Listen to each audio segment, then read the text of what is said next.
Hello, everybody. Rick Manning, President Americans for Limited Government. Just when you don't think it could get any worse for the FBI and their spying on American people and not having any compulsion against taking actions which are completely reprehensible, it's come out that and CNN reported this, that over the past year, a Texas woman named Jen Lowe has been in touch with several Proud Boys now on trial, not defending Proud Boys, but they are on trial for seditious conspiracy. Ms. Lowe has been talking with members of the group and their defense counsel about the case, suggesting possible witnesses and attorneys who could help. What she didn't tell them was that she was actually a paid FBI informant. So get this, you have a right to talk to your attorneys about, when you're charged with a crime, because you are innocent until proven guilty, supposedly. But the FBI embedded somebody into the legal effort and had somebody embedded who was calling and becoming part of the legal strategy and discussions on legal strategy. And nobody said, oh, that might be a bad idea. That might be a bad idea. What do you know about that, huh? What do you think? You think having a violation of your attorney-client privilege might be a bad idea? Although it's not surprising, because the same Department of Justice, which controls the FBI, the Department of Justice has argued that defendants in the J6 trial do not have a right to have a private conversation with their attorneys from the payphone in the jail. So they're not allowed to have a private conversation with their own defense attorneys. And that's just counter to everything we thought we knew about the criminal justice system. It's so shocking to me, because every shred of my kind of belief in the system is being stripped away here, and it's really, really painful. But yeah, they have this. They're having a trial. They're trying to have a trial. Turns out that the Department of Justice has been spying on the phone calls. Turns out that the FBI had an informant who was actually participating in the legal planning for the defense. And yet somehow these cases haven't been thrown out of court, haven't been thrown out on their ear for prosecutorial misconduct. If ever there was prosecutorial misconduct, this is it. It defines it. It defines it. And yet here we go. We have the DOJ breaking the law again. And it's just, now, it's just astonishing. I went through, I did a little search, and just a Google search, and I'm going to flip it up here onto the page so you guys can see it. Okay, so just looking at the Google search, and I asked FBI informants J6. That was what I searched. Let's see here. We got J6 trial reveals FBI had complex web of at least 20 FBI agents. Okay, 20 were informants. So, that's dramatically more than been reported before. But yeah, that's what we're looking at. DOJ seeks to suppress questions about FBI informant. Yeah, of course they do. They don't want to have questions about FBI informants, because it might point the finger at perhaps where a little bit of culpability might lie. And certainly a violation of the people's defendants' rights would exist. How new January 6th revelations, this is back a full year ago, on Ray Epps and others, undercut the case against them. Now, we know that the judicial system and the DC judicial system hasn't let these things get in the way of the people being railroaded. But here's one. Department of Justice hiding whether J6 defense witnesses were FBI informants. Now, I'm just going to ask anybody. The FBI, through a paid form, was arming BLM and others. FBI's Ray asked if feds were at January 6th riot. I can't talk about that.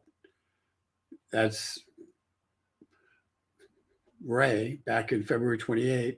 It's a good 2 years since this happened. Yeah, he can't talk about it.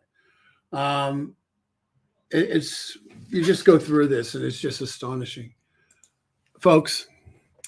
This is I keep bringing this up because so much of our system is dependent upon a fundamental following of the rules, a fundamental following of the law. And we don't have that. And because we don't have that, it's very difficult to, if I was sitting on a jury, I would be just really find it very hard to believe anything I was told. And perhaps this is good because you're supposed to believe the cop the same as you believe other witnesses, believe the FBI the same as you believe other witnesses. You're not supposed to get special treatment in terms of belief because they're wearing a badge. But I think all of us kind of on our psychologically, you believe the cop and you don't believe and you're less believing of the guy who was hanging out with a drug addict. And so it's a conundrum because the person who's on trial is innocent until you as a juror declare them to be guilty. And and you're supposed to hold that presumption of innocence. And it's clear that our Department of Justice has completely gone off the rails. And the thing that's astonishing to me is so few former U.S. attorneys have come out and been really just angry about this. And we hear very few FBI agents saying, hey, wait a second, this isn't right. And so it brings you to wonder, how is this the norm? Is this normative? And if it is normative, I mean, if I know that U.S. attorneys have an extraordinarily high conviction rate, but is it possible they have a high conviction rate because they don't play by any rules whatsoever? That their zeal for protecting the country doesn't include a zeal for protecting the law? If that's the case, we have folks, we have to pray that Jim Jordan, the House Judiciary Committee, has the guts to stand up and say no, and just say no to this, because it's insane. Following on to Donald Trump's and the New York DA's attempt to indict him. The New York DA has a problem in that he didn't provide exculpatory evidence to the Trump campaign. He's got a problem in that the jury heard from Michael Cohen, Trump's former lawyer, who's now trying to get revenge on Trump because Trump didn't give him a job in the administration. And so we've got what we saw was in that is Cohen's attorney, a guy named Costello, went in there and basically undercut Cohen's testimony and was just very clear and laid it out to the grand jury. And the grand jury, apparently DA Bragg's having a hard time getting to an indictment because he canceled the grand jury that was supposed to meet on Wednesday to issue an indictment. He canceled it because he didn't have the votes. At least that's what the speculation is. So all in all, we see time and again that these guys play fast and loose with the facts. And our judicial system is, I guess I'm idealistic in this, but the principle of the judicial system is we would rather release somebody who was guilty rather than convict someone who was innocent. That is the principle that drives our judicial system. And if in fact it's just a game, win at all costs game being played by U.S. attorneys across the country and DAs across the country, where they really don't care about about justice. They care about convictions and being able to have a high enough profile that they can have a political career. I mean, if that's what it's turned into, then we have effectively lost the rule of law. And the people who have lost the rule of law, have cost us it, are those who we've appointed to protect it. And quite honestly, it's up to us to stand up and ensure that people who get elected to offices hold the same principles that we hold about, innocent until proven guilty. If they're not going to go and proclaim that basic tenet and embrace it, they have no business being elected as a district attorney. They have no business of being appointed as a U.S. attorney. And the greatest badge of shame out there is the fact that so few U.S. attorneys or former U.S. attorneys have come out and decrying what's going on right now, not just this Trump trial with Bragg, but these J6 prosecutions, which are clearly nothing more than drug out political show trials where they don't even make a pretense that the defense has the opportunity to defend themselves, has a right to have the information. And we all look back to Jacob Shanley, who the whole reason they wanted the Metropolitan Police and the Capitol Police wanted him in the chair of the Senate chamber. Whole reason they wanted there so they could get the photo op to put a face on the quote unquote insurrection. And then it's in the actual trial transcript. The reason they asked for so long of a time is to set him up as an example. It wasn't what he did. He didn't get convicted for what he did. He got convicted because they wanted an example. He got the sentence because they wanted an example. That's just not how it's supposed to work. It's not, and I know I'm so naive, but I'm just really upset. So let's see what we got. Waco, Texas. President Trump was energized. I have to tell you, this is one of the things. I was on the, I was on a show this morning, and we were talking about the implications of the Trump DeSantis battle and all that stuff. And one of the things I think that I tried to make clear is Donald Trump is the only politician in America. He's the only person in America who's running for office who can draw those kind of crowds that he did in Waco, the kind of crowds he's been drawing in Iowa. He's the only one. It's most people don't go out to hear a politician give a stump speech. Just doesn't happen. But Donald Trump is a guy who draws crowds. And in Iowa, where it's a turnout election, okay? Iowa, the caucuses are nothing more than turnout. So in those caucuses, Donald Trump has a massive advantage. And I'll be shocked if he just doesn't destroy everybody in the Iowa caucus, because the truth is people are willing to come out and stand in rain and sleet and snow and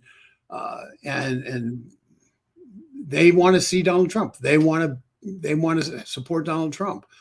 And because of that, those who are trying to undercut Trump better be careful, because if the Republicans, if the people who Trump supporters like you guys, and maybe you guys answer this in the chat and see if I'm right, but I'm telling them a lot of Trump supporters who are won't vote for a candidate who spends their time slicing and dicing Trump.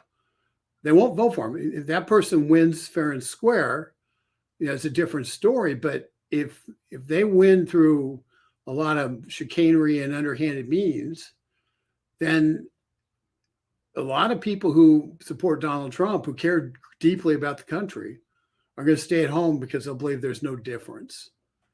I mean, and I think that's got to be top of mind for a lot of people in the political world. What do you guys say? Do you think that's true? I'd love to see any responses on that.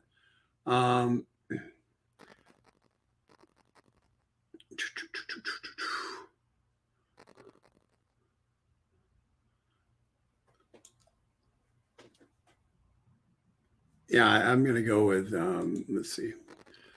Jeff B. This isn't on that subject, but probably might be a scary looking bunch, but they're generally not bad guys. They're just a group that are fed up. The challenge with the Proud Boys is we can't get by the fact that there was violence in the Capitol. That we can't get by the fact that there were the people who were planning to have violence in the Capitol. And that's something which is true. And the Proud Boys came about as a reaction to the failure of the federal government and state and local governments dealing with Antifa. And that was kind of their origin. It's their origin story. And it is and unfortunately it is, but truthfully, if you engaged in violence at the Capitol on January 6th, you need to be prosecuted. But the fact that the U.S. attorneys have been so lackadaisical, almost uncaring about the rule of law, they kind of get what they. I don't care if they're Antifa people.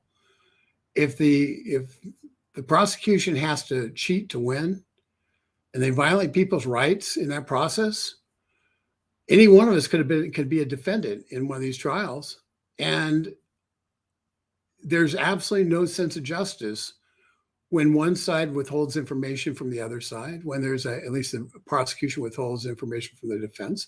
There's no sense of justice when you have an invasion of your attorney-client privilege. How do you ever put that back in the bottle? Your whole legal strategy has been shifted over to the U.S. attorney, and there's no way you can't put that back in the bottle. That judge has to declare a mistrial with a directed verdict of not guilty, because you cannot repackage this information once it's out there. Once the prosecution has a defense strategy, you can't retry it, because the defense strategy would presumably be the same. So you can't have a fair trial once this has happened. It's just mind blowing. Let's see, what else do we have?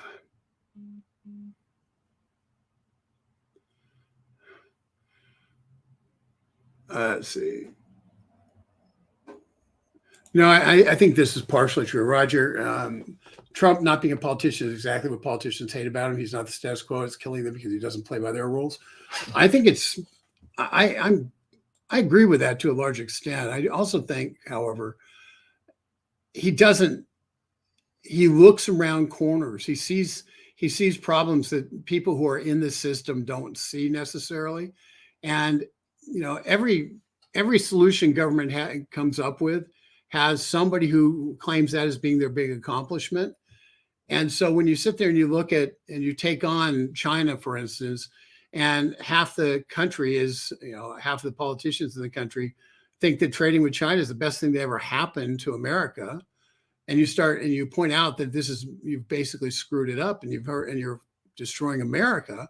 And, at that point you have problems, you have a fight when and you don't like that guy. So he's taken on globalism. And I think that's the biggest fight that he's taken on, because he's derailed it when it exists both on the left and the right in terms of a desired end.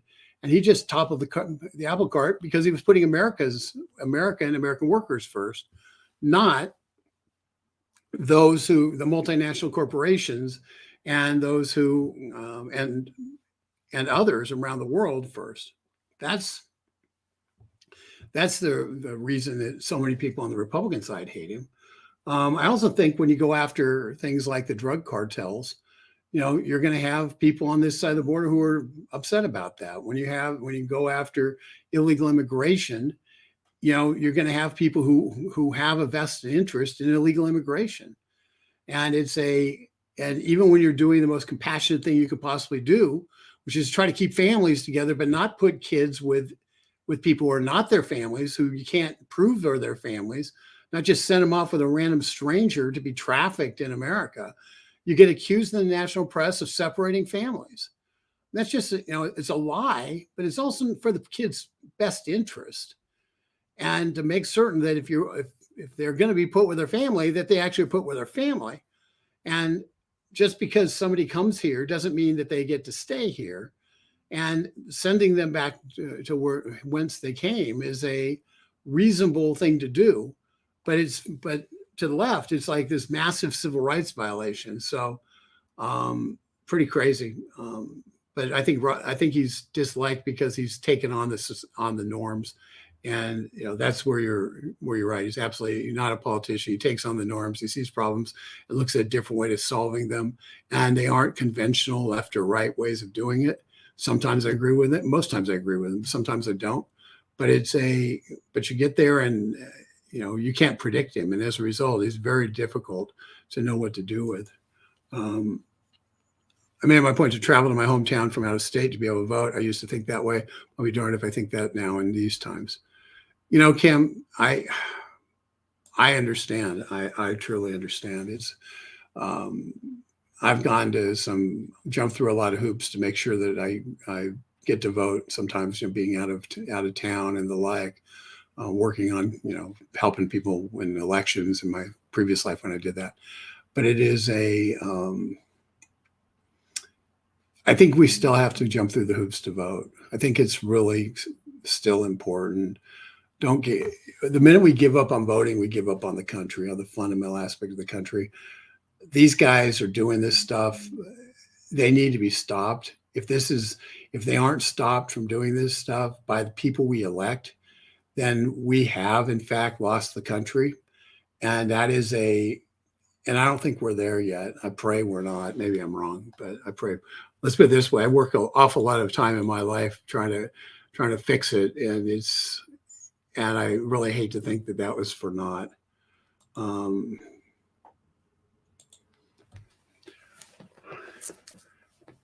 Republicans are used to voting for the resultant winner of primaries. Dems are not, which is why Hillary lost. Yeah, Krista, first of all, how are you doing?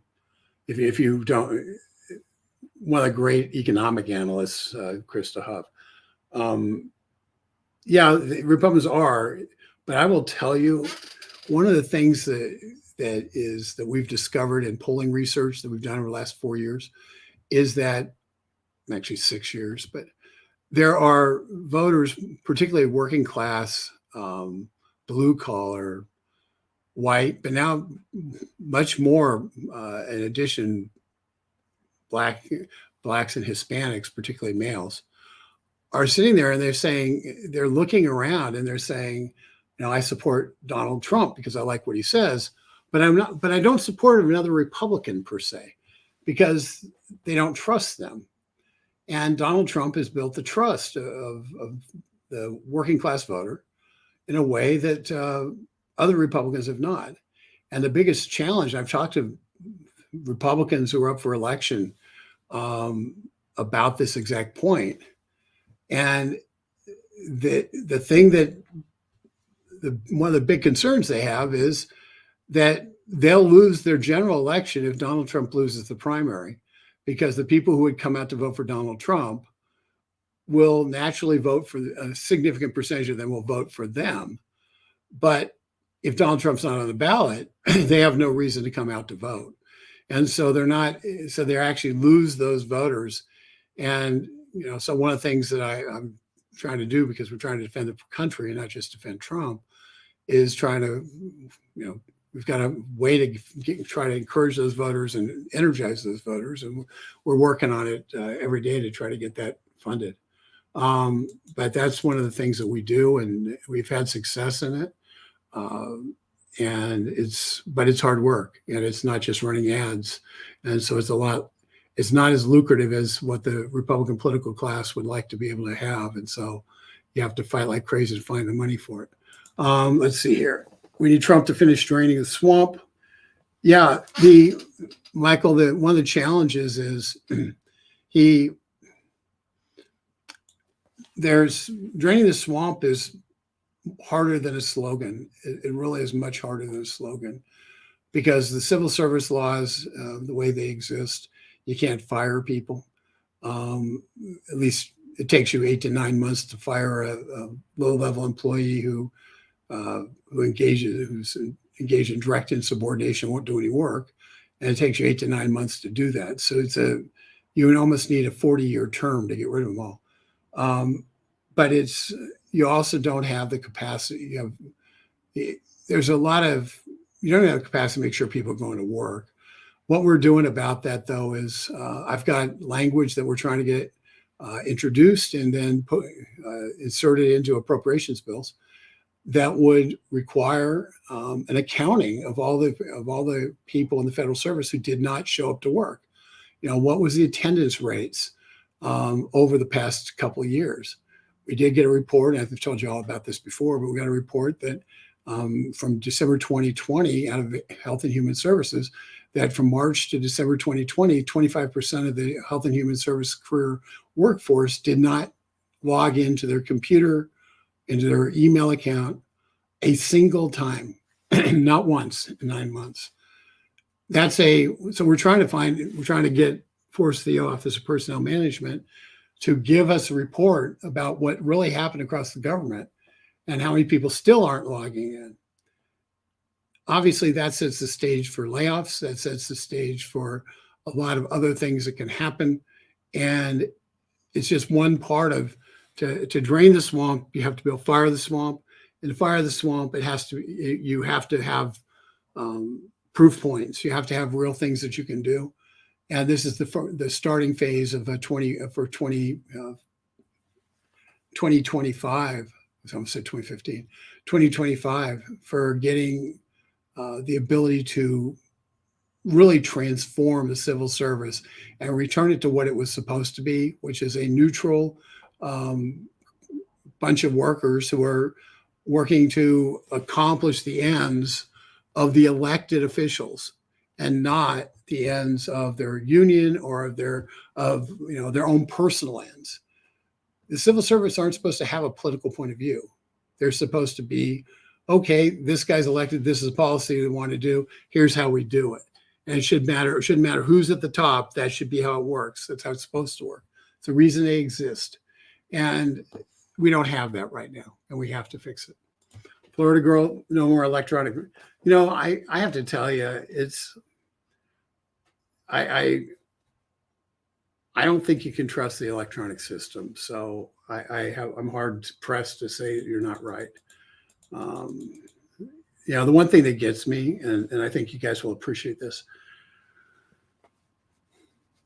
If I were a business person, and I guess I am to some extent, but as a business person, if somebody said, you have a system that's not trustworthy, and attacked my system that wasn't trustworthy, I would say, oh yeah, let me show you how it's trustworthy.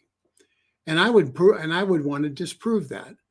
I would want to show, gee whiz, no, we didn't do any downloads the night before. There was no transaction in terms of new software being put into place.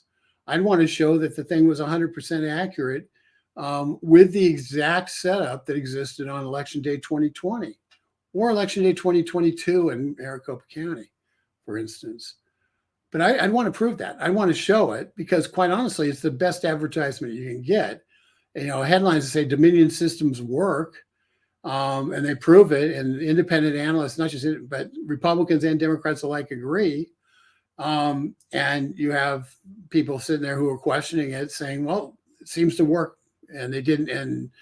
And we've had experts look at it, done a forensic on it, and there's no proof of no indication of any downloads that were done, any software changes that were done, any software, and then any downloads that took out that changed the problem afterwards, changed the switching afterwards.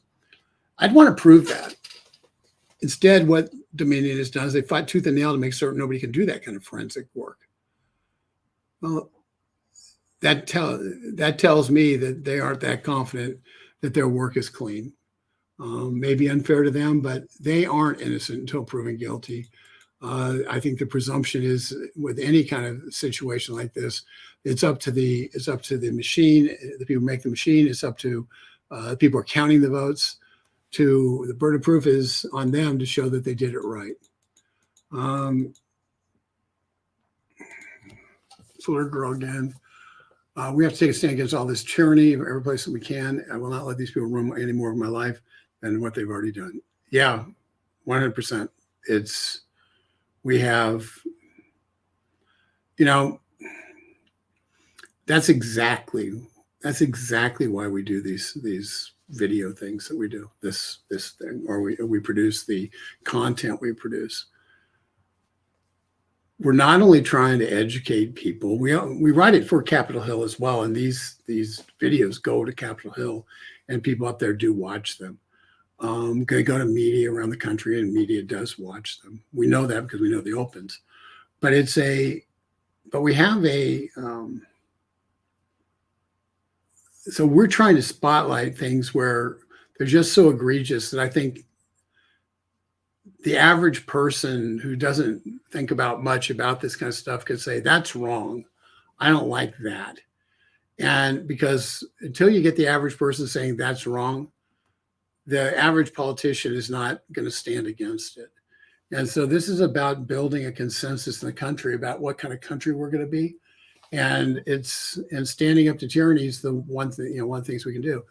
An ironic example of this, and it didn't get much play. I don't think I talked about it on a video. We wrote about it one time, I guess. I did a statement about it back 2 weeks ago. There was a piece of legislation that the Republicans drafted that was, how do I put this? That was billed as being anti-censorship. And the initial draft of it was anti-censorship. It came out of committee, and we looked at the committee draft, and this anti-censorship bill then put in an exemption clause saying, except for law enforcement who can continue to, who can do whatever they want to do, essentially. And by putting in that language, they effectively said, yeah, the FBI can keep doing all the stuff they're doing. It totally negated the bill. I don't know how it got in there. Fortunately, Representative Bishop out of North Carolina saw it, and he got an amendment done that took out that section and restored the bill to being that then passed the House to an anti-censorship bill.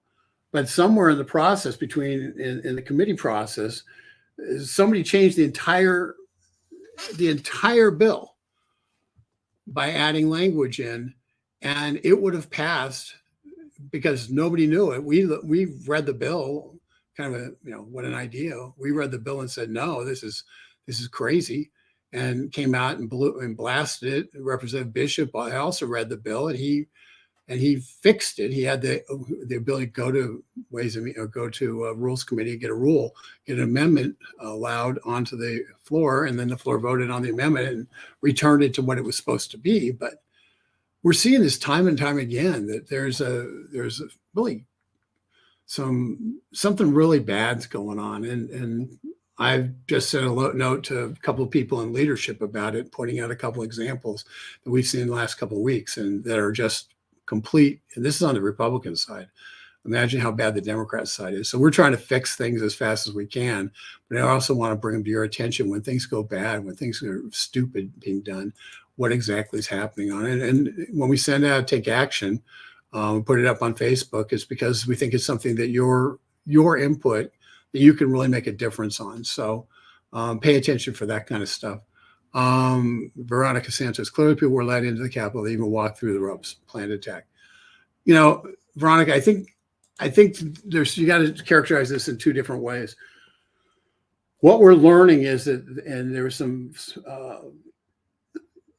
camera from one of the Metropolitan PD officers were there, where the officer was encouraging people to climb up the barristers and go up and go into the Capitol. And you could hear the guy yelling for them to do that, and encouraging people to go into the Capitol. And he wasn't in a uniform; he was a plainclothes guy who was doing that as a undercover guy in the crowd, encouraging people to break the law.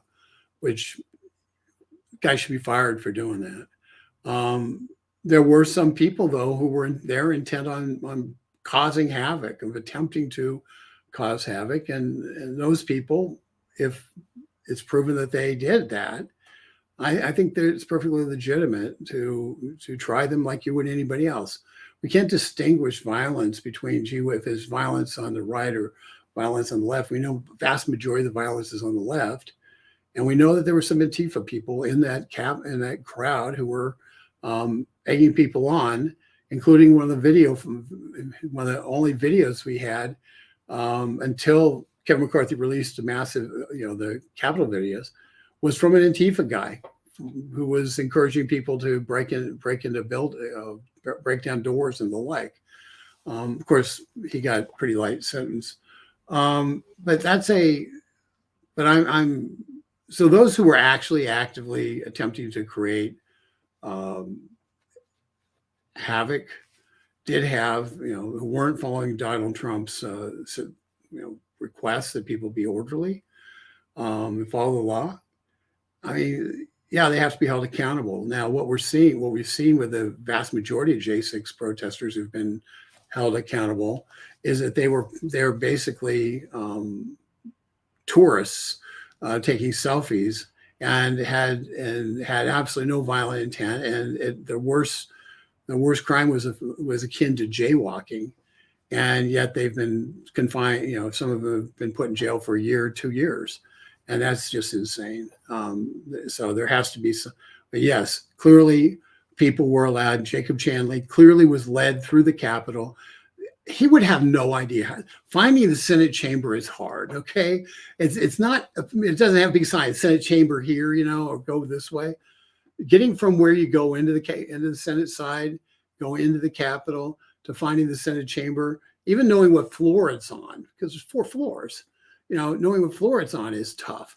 So so finding it itself, finding the right door to go through, unless somebody shows you how to get there, you're not just going to stumble into it.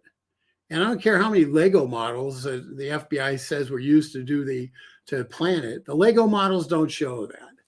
And having been there multiple times, it's the one thing that's easiest thing to happen is it's really easy to get turned around in the Capitol building. You don't have tour guides taking you through. You don't have congressional offices walking you around. So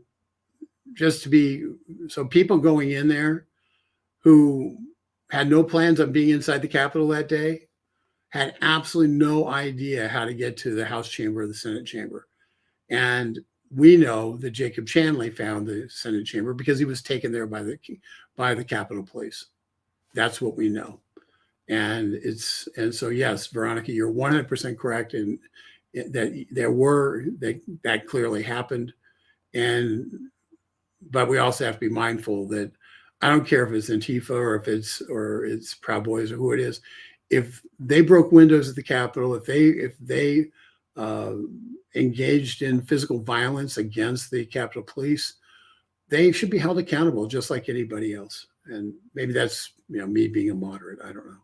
I've never been called a moderate before, but that's just my sense of honor, I guess. If attorneys stay quiet, then they are showing all that they agree with the instruction. Yeah, Roger, you're right, 100%. That's what strikes me about it is I would have thought that there would be attorneys across this country up in arms over this, and they all seem cowed and afraid. And this is an attack on our basic justice system. You are 100% correct, Roger, I'm sorry. I'm going to just go down to the new comments, see what we've got.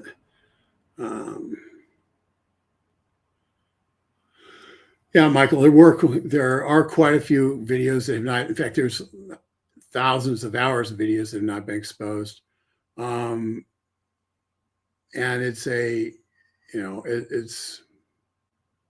I just know that well, we've called on Kevin McCarthy to make all the videos publicly available, and not just through media sources, but publicly available so citizen journalists can review them. I think that's what needs to be done.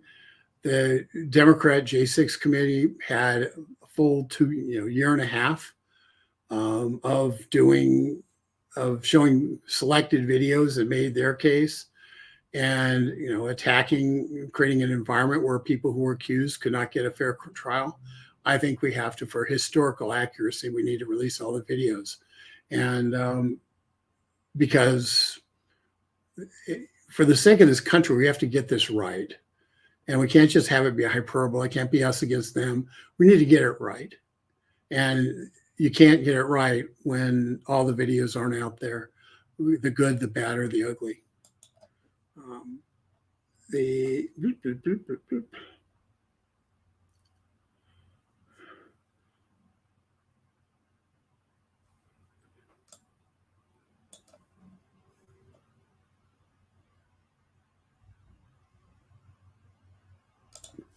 this is where I'm going to end. Veronica, who planted the bombs at RNC and DNC? Well, not to be skeptical, but this was the one person who was attempting to commit mass murder. Okay. They wanted to kill both people at the RNC and the DNC. What we know is that it is almost impossible for what the FBI said happened to have happened, because Kamala Harris was at the DNC. She was at the DNC when these bombs were supposedly planted. There's Secret Service that comb the entire area around any place where a president or vice president is going to be. So you had Secret Service all over the place. And so it's really hard there's a lot of inconsistencies in terms of this story. It's really difficult to believe that a person was walking as far as they did. From the Republican National Committee is a good 8 blocks or so from the Democratic National Committee.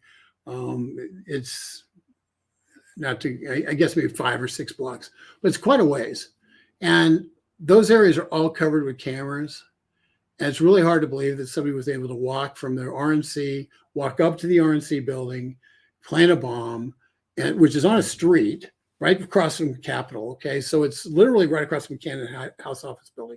You have the Cannon House Office building, and you have right here, you've got across the street, catty corner is Capitol Hill Club. Next to the Capitol Hill Club is the Republican National Committee. Okay, so it's eyesight. There's cops. The streets are blocked off, so you can't go down there on a regular basis since January 6th or since September 11th. So this is an area that's heavily patrolled. So and it's got a lot of cameras. So somebody supposedly dropped a bomb off at the RNC, and they dropped a bomb. Then they walked 6 blocks, and they dropped a bomb off at the DNC at a time when Kamala Harris was at the Democratic National Committee. If you're going to believe what the narrative is, doesn't add up. It just doesn't add up. The fact they haven't, in 2 years of searches, they've been able to find grandmas from Homer, Alaska, but they haven't been able to find the person who actually planted bombs. Once again, doesn't add up. So there's something really wrong about that. I'm not sure why. I'm not making any accusations about it, but it doesn't add up. If you were going to do one thing, if you're going to have one major point of emphasis, you would want to get the person who was trying to commit mass murder. That's who you'd want to get, because the place where you had the chance of actually a lot of people dying was the bombs at the RNC and the DNC. That was the mass murder attempt. And yet somehow, with all of our forensic capacity, with all of our video capacity, with all of the things we supposedly could do and seem to be able to do to find Grandma and Homer, they don't seem to be able to do it with this hooded suspect who could be any person in America, given the pictures that were released. So drives me nuts, and I appreciate you for bringing it up. With that, I'm going to leave the broadcast, but I did want to just end with a reminder that we have that this story about FBI informants embedded with the J6 protesters is growing in importance. This idea that the FBI had an informant who was actually spying on the defense legal team is abhorrent, and the prosecutors are pursuing this case. They should be disbarred at best. Prosecuted, they should be prosecuted. This is a direct affront to our system of justice, and it can't be tolerated. So I'm just, and it's my hope that Jim Jordan will be able to get to the bottom of it. And let's just pray for our country and keep fighting. With that, I'm going to let you all go. We'll be on again tomorrow with something else, and I appreciate you tuning in.